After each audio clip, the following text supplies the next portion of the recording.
full revamp of the swingarm.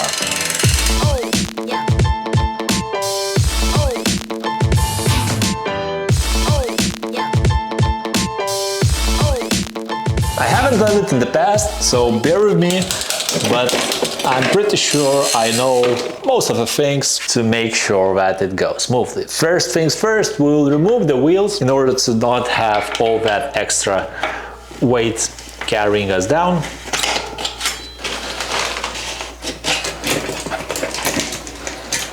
Recently I've been riding with Rocket Ron, which is red compound one, and I will have comparison video about this red, which is a bit harder compound, as well as blue, and how they compare from each other, which might be pretty interesting thing. Because we are at this stage, I can't recommend you enough to get those. It's XLC model, very good not only for holding your wheel when you eliminate it from the bike, but it's ideal for the bike stand, which purpose it is the best bike stand you can get for your money. We will remove the chain so that way it won't swing there. Talking about the chain, recently I tried Super Secret as well as the Squirt. I was real surprised by some differences those Taxis has for your drivetrain, so it will be interesting comparison. The reason why I move this up is that we will need to do the brake bleed, and also it will require to remove from the bike, so it's all inclusive. I put somewhere 4 millimeters, so I will just use the multi-tool for now. All the tiny pieces as always goes into the stand.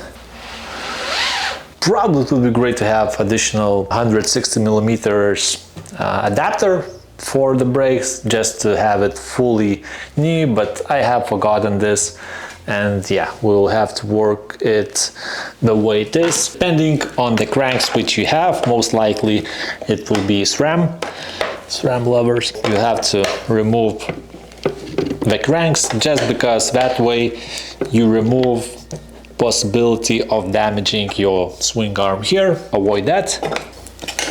I'm using XTRs, which are great. So normally when I'm changing the swing arm kit, not throwing all those parts away, just to have them, as mentioned, in case I need them at some point. You can throw them away if you want to. So what I meant about the damaging of those, this washer also worn out a bit. It's not too old yet, but basically less frequently you do the maintenance, you will have more wear there and it won't look as clean as you move along. I also have a new hanger which I'm going to use. Be aware that the hanger is opposite rotating direction.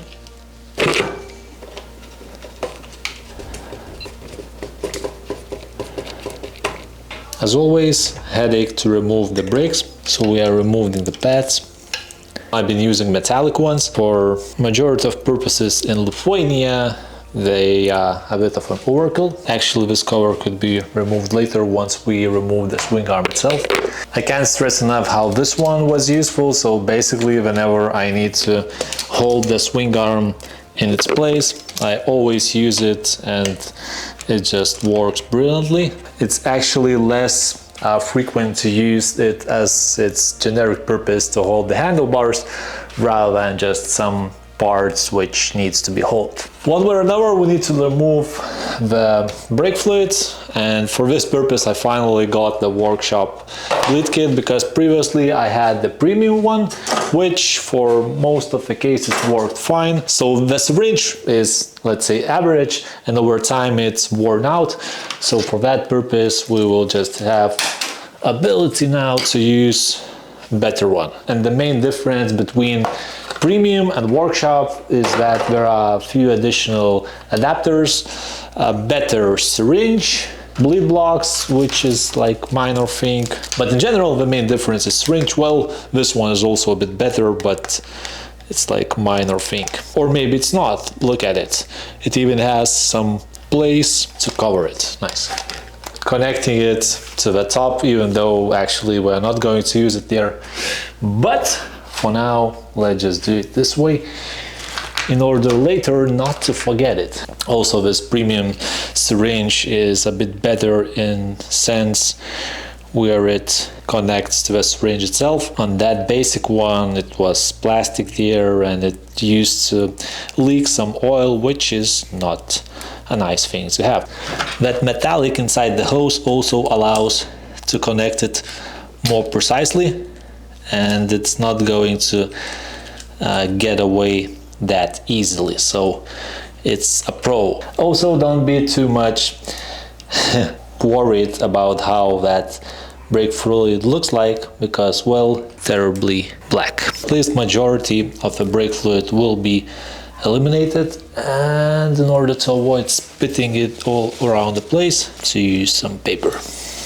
Yeah, so premium seems to be significantly better because it also has that at the end, and it allows to hold in place a lot better than the plain ones. If you are doing bleeding, so you don't necessarily need to have that 200 euros worth of Park Tools kit. Well, unless you want to, but I don't see a good reason, unless you have multiple bikes and you have to have multiple kits, etc. But this one is also available for Shimano, separately for SRAM and other manufacturer brakes. So yeah, where I'm going to put this, it's a secret.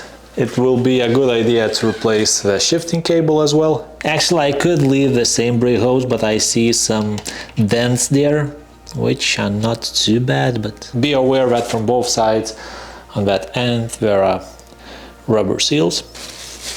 The caliper, it could have some nice cleaning as well, and later we will have to do pretty good brake bleeds. We will have to cut it there.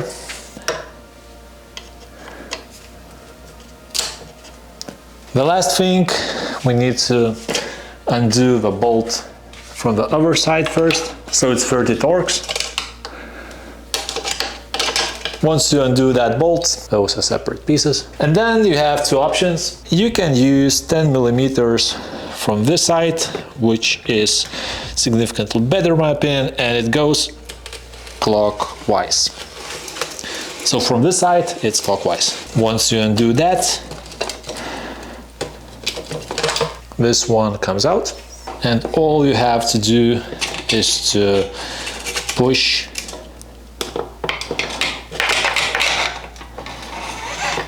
the axle with 10 millimeters. So here's the axle, and remember I told you about the wears. It's not major, it's still something, and this side was significantly stuck. We can now easily. So my idea of removing the brake oil was not as good as I expected.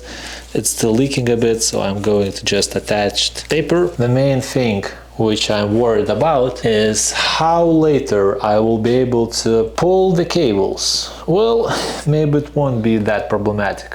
Maybe. It's even harder than I expected.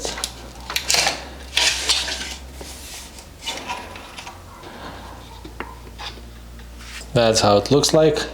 You won't see it properly, but basically that tube moves, and because previously I used significant amount just to keep it in place, now it holds a bit better. So here is removed swing arm. Important thing, be aware that those should be crossed. The brake hose to non-drive side, while the shifting hose to the drive side. And what's remaining is to remove the shock itself. Because we are going to remove it, we can actually firstly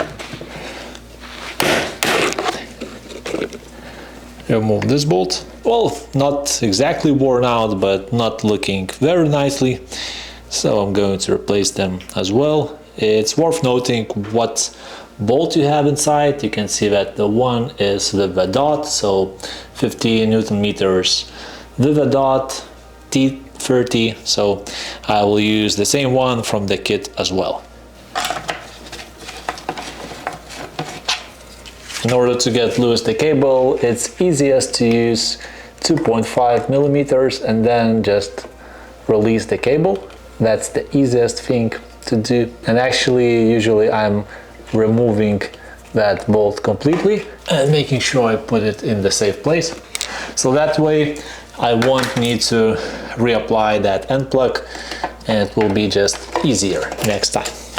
So apparently, I guess I had incorrect imagination, and those looks exactly the same as well. This one is a bit dusted. A few times I forgot to put the cover after I did the maintenance. Well, things happen. As we are here, we can remove this bolt from the shock as well.